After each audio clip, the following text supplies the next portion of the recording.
میں اپنے حلقے PP 28 میں میں کیوں خود بھی ایک سپورٹس مین رہا ہوں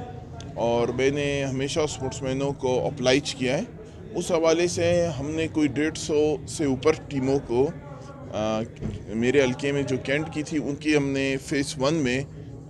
سامان دے دیا تھا اور فیس 2 سٹی کا رہتا تھا, تو اس کا فنکشن ہم نے ابھی رکھا ہے اور ساری ٹیموں کو بلایا ہے. کوئی 80-90 ٹیمیں ہیں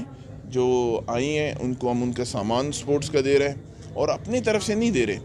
ان سے ڈیمانڈ لی گئی تھی کہ آپ کو کیا چاہیے, اس حساب سے ہم نے سامان ان کو دے رہے ہیں تاکہ ہمارے بچوں میں جو مایوسی تھی کہ یار جی سپورٹس کا سامان نہیں دے رہے, تو اس حوالے سے ہم نے ان کو سپورٹس کا سامان دیا ہے. اور مختلف سیکٹر کے اندر ہم نے ہمیشہ اپنے PP 28 کی نمائندگی کی ہے, شہر کی کوئٹہ شہر کی نمائندگی کی ہے اور انشاءاللہ آئندہ بھی اسی طرح نمائندگی کرتے رہیں گے. اللہ کی خواہش یہ تھی کہ کوئٹہ شہر کے اندر 2 سپورٹس کمپلیکس بن رہے تھے, تو میں نے اس ٹائم جام صاحب سے کہا تھا کہ ایک سریاب روڈ پہ بن رہا تھا اور ایک کچلاخ کی طرف, تو میں نے تیسرا اسپیشل جو ہے اپروو کرایا تھا اپنے سرخلا کی طرف. تو وہاں پہ تھوڑا زمین کا مسئلہ آ رہا ہے, پھر ظاہر ہے جام صاحب کا سپورٹ سے دلچسپی زیادہ تھی ان کی اور اس کی وجہ سے تھوڑے سے معاملات خراب ہو گئے ہیں, مگر ہم لگے ہوئے ہیں کہ کوشش کر رہے ہیں کہ سپورٹس کمپلیکس بنے 65 ایکڑ پہ تاکہ بچوں کا مستقبل بھی روشن ہو. دیکھیں بات یہ کہ کوئی بند کمرے میں تو میں نے بات نہیں کی, میں نے اسمبلی فلور پہ کیا اور میں کیبنٹ کا ممبر ہوں اور میں نے بائیکاٹ بھی اس لیے کیا کہ میں اپنے بچوں کے ساتھ کوئی کمپرومائز نہیں کر سکتا.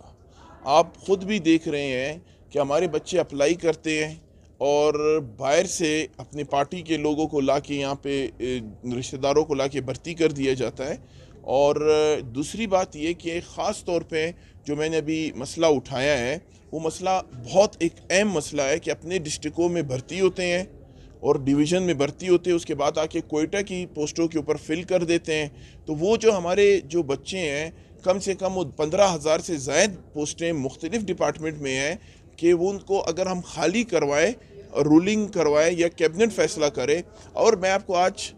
میڈیا کے تفصیل سے یہ بھی بتانا چاہوں گا کہ اگر میری بات اسمبلی یا کیبنٹ نہیں مانے گی تو میں آپ کو بتا رہا ہوں میں عدالت جاؤں گا اور عدالت سے یہ کرواؤں گا کہ جو جس ڈسٹرکٹ میں بھرتی ہوا ہے, جو جس ڈویژن میں بھرتی ہوا ہے وہ وہاں پہ جائے اور ہماری جو 15,000 سے زائد پوسٹیں ہیں وہ خالی اور جو ہمارے نوجوان ہیں اس پہ اپلائی کریں اور ان کو نوکریاں ملنی چاہیے. میں یہ کہوں گا کہ آپ سپورٹس میں لازمی مقابلے میں حصہ لیا کریں, فٹ بال ہو, ہاکی ہو, کرکٹ ہو, کوئی اور گیم ہو. ظاہر ہے ذہنی ایک جو ہے آپ کو فریش کرتا ہے. واکنگ پہ جایا کریں, پہاڑ ہے ہمارے پاس شکر الحمدللہ, یہاں پہ جایا کریں تو اس سے مائنڈ سیٹ بھی چینج ہوتا ہے اور سوچ بھی بدلتی ہے اور فٹنس بھی آتی ہے.